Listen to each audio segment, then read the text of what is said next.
Hey guys, Cam from 15 back at it with another video for you guys, and I'm back with another Chicago Bears kind of just freebie video for you guys. I know there's been some news going on in Chicago Bears land about the Chicago Bears and what is happening and things like that, but let's get to it. Really the two biggest topics of this video, really, obviously the thumbnail is mostly about Caleb Williams and this whole thing.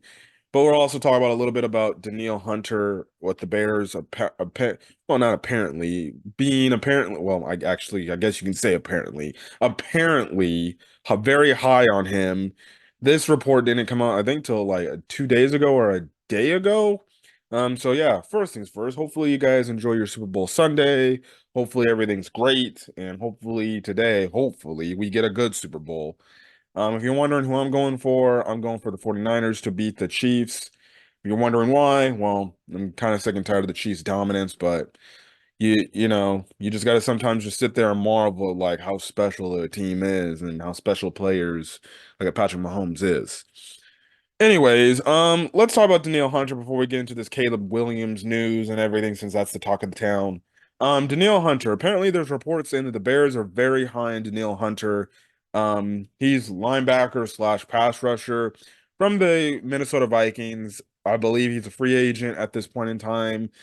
And listen, when you look at the Bears' potential chances at bringing in a Danielle Hunter, um, listen, it's a pretty good reason to do it. You need a pass rusher outside of Montez Sweat, um, clearly, and one of the most disruptive pass rushers in the game is a Danielle Hunter. He's 29 years old, so he'd be kind of up against what Poles typically likes to do, and that is kind of really have a young team, really, or just a team full of youth and energy. But even then, like, even if he is 30, you still gotta like make an offer and probably be interested in bringing him in. Like, this would be one of the pass rushers that you would need opposite of Montez Sweat that can create havoc.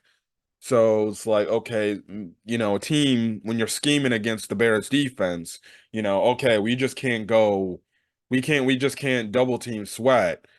We also have another issue on the other end in a Danielle Hunter. So it's kind of like you pick your poison. Okay, who's much more of a threat to probably maybe double team more than just than just do one-on-one matchups with our offensive linemen.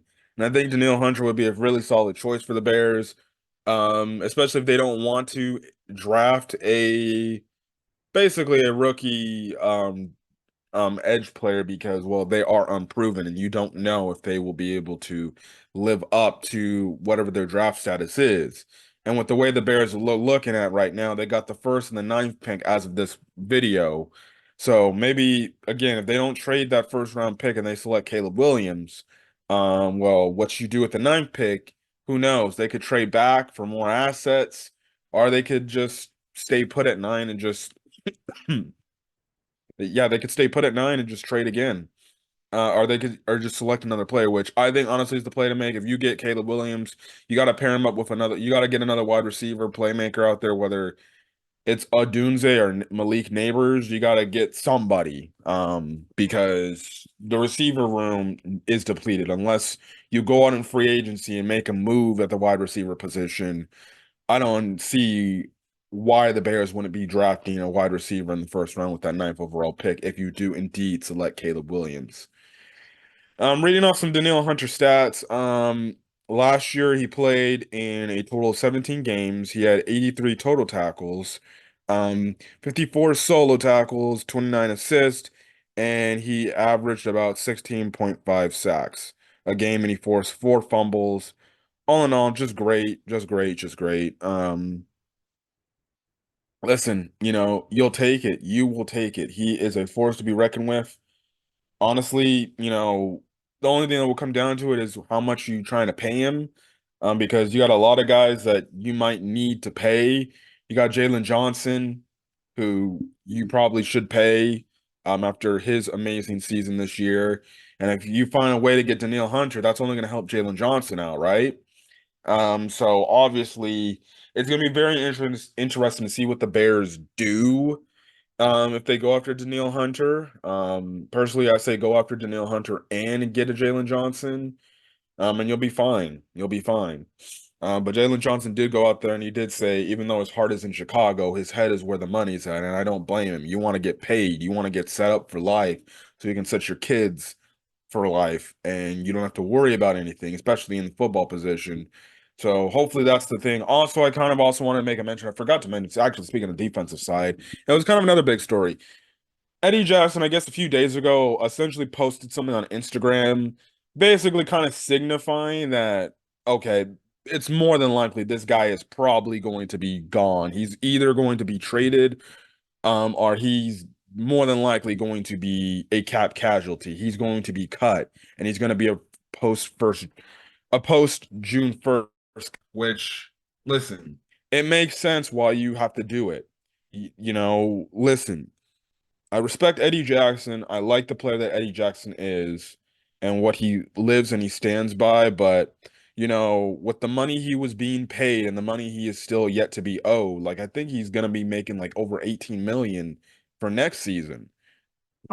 And with the production he's been having the last few years, it doesn't live up to the production from the 2018 season, um, that he rightfully deservedly got paid. He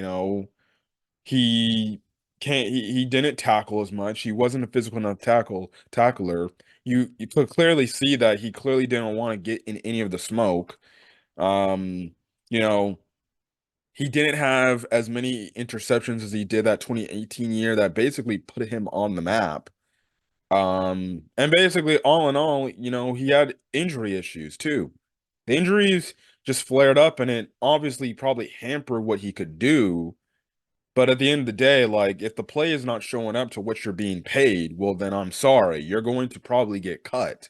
So you have to wonder the reason maybe he posted that message is maybe the Bears had told him ahead of time, like, hey, listen, dude, we respect and we love what you gave the Chicago Bears, but we're gonna have to sadly cut you because we need to affect it, it helps our cap situation, and at the end of the day it's a business. Best of luck in your future endeavors. Hopefully a new team finds you and hopefully you get back where you were at in 2018. Listen, Eddie Jackson was a very big part of the Bears turnaround in terms of the process of trying to get the ship turned around.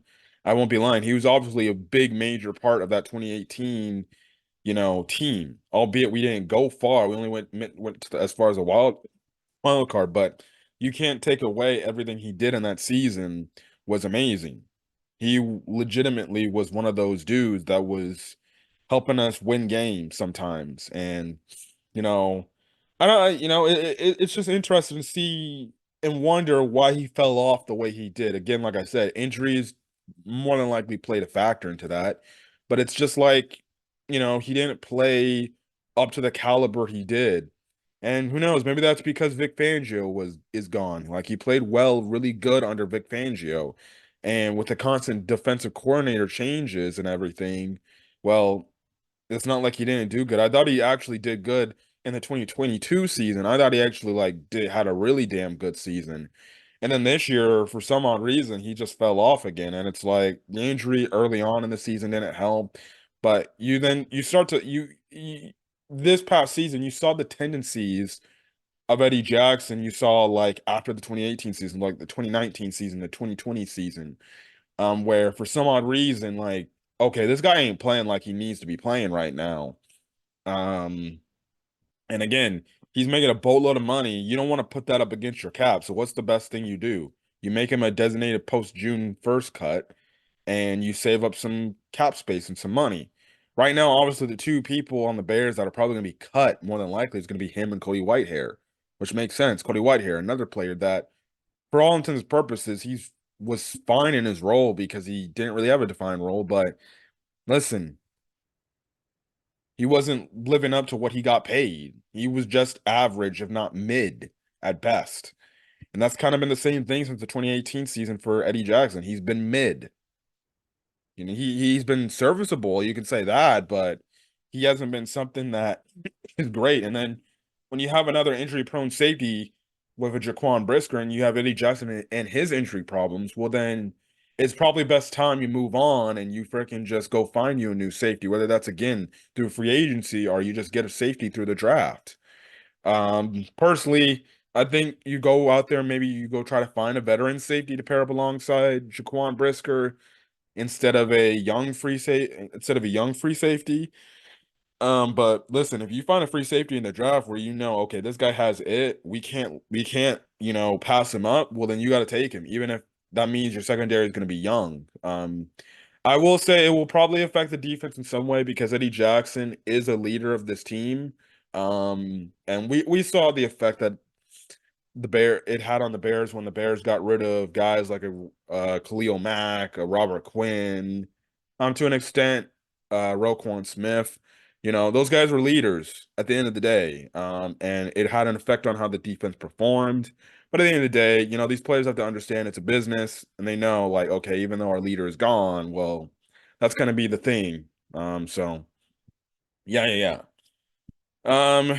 Anyways, let's get to the main topic of the video, and that is apparently the Bears and their drafting of the quarterback position, probably, which day by day, it sounds like more and more it's leaning in the direction that the Bears are probably going to draft Caleb Williams. Again, never say never.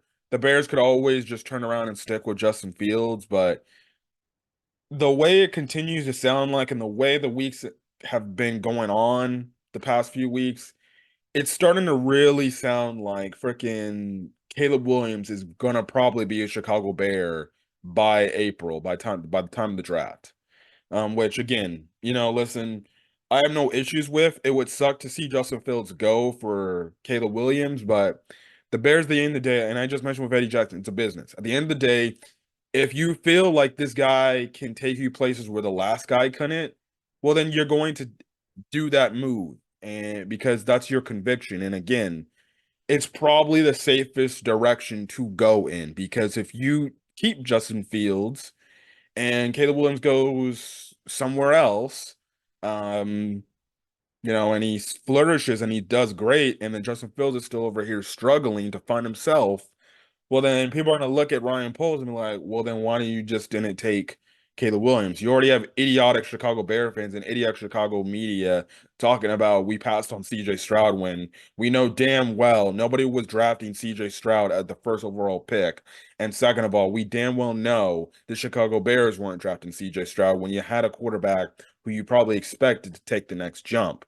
Again, I don't like these people that continue to say a quarterback needs to take this massive jump in year three. Like, I don't understand. I feel like the last few quarterbacks, like the Joe Burrows, the Patrick Mahomes, the Josh Allens of the world, the Jalen Hurts of the world, all these really good elite quarterbacks in the NFL today, you know, it's like a record. Like I really feel like the modern day evaluation of quarterbacks, it's so stupid today. And that's just me because it's like now these people are like, all right, listen, you can prove if you have the guy by year three.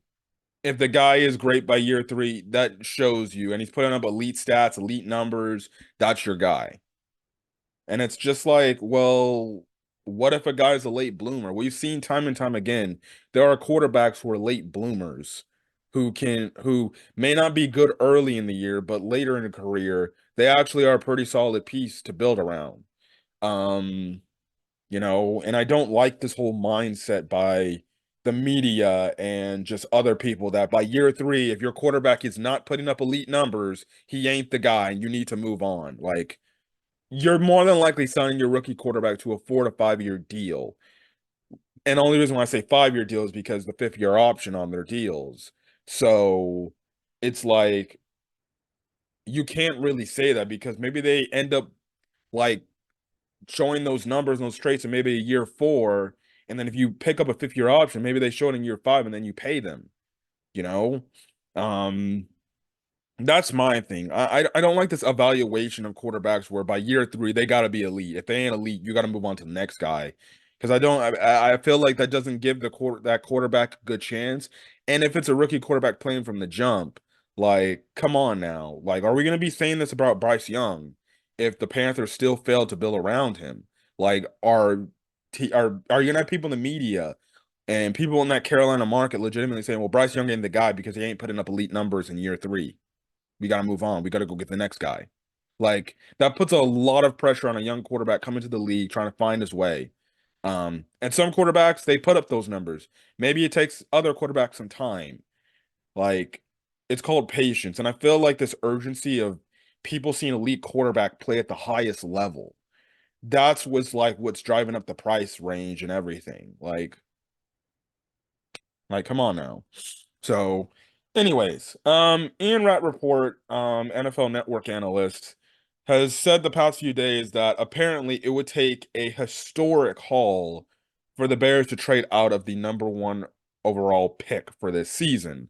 Because and he just says like it would need to be historic, but all in all, he apparently says that it looks like the Bears will be taking not taking Justin Fields, Caleb Williams, and he quote unquote says like the Bears believe that Caleb Williams is a special player. They just have to get more analysis of his character before they make a confirmed decision if they want to draft him. So all in all, it looks like Ryan Poles and his staff, they're clearly sold on the talent that Caleb Williams is as a football player, is as a quarterback. They obviously have to bring him in, do their homework, and see how this guy's character is at and where is it at. Which listen, all in all, that makes sense, and that's obviously a number one thing of the evaluation. Which listen, I'm not shocked that the Bears would not be impressed with his talent. I think they know this guy is probably the real deal. He's got great talent. And obviously, if you bring him in this situation, he's got a really damn good situation to work around him. Um, Obviously, it just comes down to the character because if there's one thing that Justin Fields does have, he has a great football character. Because again, for them to go Caleb Williams, they're basically telling their entire team, listen, we think this rookie quarterback here is better than the guy that you all vouch for. And again, I've said if you're gonna move off Justin Fields, Ryan Poles literally has to call anybody that's under contract for the Chicago Bears, and literally say, like, listen, I'm gonna let you all know ahead of time and everything. I've already made Justin aware. You clearly see he's not in the room where we are going to trade him. And I understand that it's an unpopular decision in this locker room, but we feel at the end of the day, the guy that we're going to draft, it gives us the best available chance to win games. I really do believe Ryan Poles, it would be in his best interest is to tell the locker room too. Not only is he going to have that conversation with Justin Fields, but I feel like he owes it to the locker room, who the locker room has been vouching for Justin Fields in terms of Bear players openly saying we should keep Justin Fields and things like that. So that's basically the MO right then and there. So I think he owes it to the locker room to tell them ahead of time that they're gonna move off on Justin Fields, and it may disappoint them. But they feel it's in the best interest of the Chicago Bears to where they want to get to. And again, and I think these players eventually they might be a little bit upset, but I think they'll all understand at the end of the day, a business is a business. The NFL's a business. If my boss is saying, listen, we have a really damn good chance to win with this guy, well, as much as I disagree with that choice, I got to trust the process, essentially. Again, like I said, going back to the report, it makes sense. You got to make sure this guy's character is good. And Justin Fields, if there's anything, his football character is great. He is a leader. He's a guy that works hard and everything. And you got to make sure you measure that up against Caleb Williams. You got to find out, okay, is this guy a better leader? Is he a harder worker? Is he doing everything that takes to be great? And if he's doing that, well, then, and you're convinced he does that, well, good. I think Caleb Williams has good football character. He hasn't really done anything in college to get him in trouble, really in massive trouble, where you can make question. I know there's obviously media outlets out there that probably raise eyeballs and like, oh, I don't know. But from all intents and purposes, from his time in college and in his year at Oklahoma and then his 2 years at USC, well, it sounds like he wouldn't get himself into any trouble, especially at USC where it's in the LA market and everything. You can find ways to get yourself into trouble in LA, but he hasn't really done or said anything that could get him into trouble. So bless me. Bless me. Oh man. So, yeah, that's basically all I gotta say. I will say if they do draft Caleb Williams, it would suck for Justin Fields, mostly because I feel like, and I'll probably say this if this does happen too, and my Uncle Daryl will probably be on the video, but I really do feel like the Bears never truly gave Justin Fields a fair shake. And if you feel otherwise, like you could say, well, year three was his fair shake year. We built the team around him and he didn't succeed. But you look at all his years combined, I feel like if the Bears draft a new quarterback, they really didn't give Justin Fields a legitimate shot to succeed. They kind of just told him, hey, go figure it out. You know, year one, he was with the deadbeat coach in Matt Nagy. And he wasn't even given starting reps in training camp. He was basically the third string quarterback, and he got thrust into the role in week two against the Bengals because Andy Dalton got hurt. Then you have it where, okay, you fire Matt Nagy, you bring in Matt Eberflus, who's not even an offensive-minded head coach. You bring in an offensive coordinator who we know now, and Lou Getz, who was a complete fraud coming over from Green Bay. Then your GM completely, in order to restructure the cap space, tears the entire team down to nothing, to where Justin Fields is basically working with Darnell Mooney and a bunch of nobodies you ain't never heard of in your life. And you basically just give him this offense on top of the bad offensive line. You basically give him this offense. You're like, all right, dude, figure it out. And yeah, he had a breakout season in terms of running the football and everything, and it got your hype levels excited for this year. And then this year, yes, the talent on offense was better. And yeah, in some instances, you can say he didn't take that next step, that massive next step. But you can make obviously the injuries come back to hurt him, and then the play calling was just absolutely terrible. And they really didn't set this guy up for success. They really didn't. They just basically kind of hung him out to dry and just basically just said, "All right, kid, you figure it out. You find your way here, and hopefully you show up, and we know you got a guy." And I felt like he wasn't fair. He wasn't dealt a fair hand here in Chicago. Obviously, the first overall pick, you know, is a factor into why he might be gone, this upcoming season, or why he might be traded on another team. But like, you can't lie that he didn't get, and even this is to the Justin Fields haters, you can't lie with the fact that you can say he was given a fair hand. He was not here in Chicago. And I think it was disservice to him.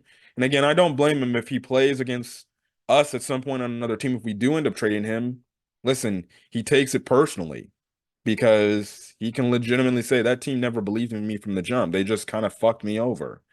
Um, so yeah, but listen, that's all I got to say about this situation with the Bears. I've given everything I can give about any news. If there's any other news that I missed on, please put it in the comment section.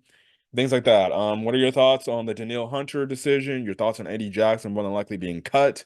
And then your decision about the Bears needing a historic haul. And listen, it makes sense. Like, unless you're getting like damn near maybe 4 or 5 first round draft picks in one draft for the first round pick, well then shit. Like that sounds like, see, a historic trade down would be like 4 first round picks, almost maybe 3 second rounders.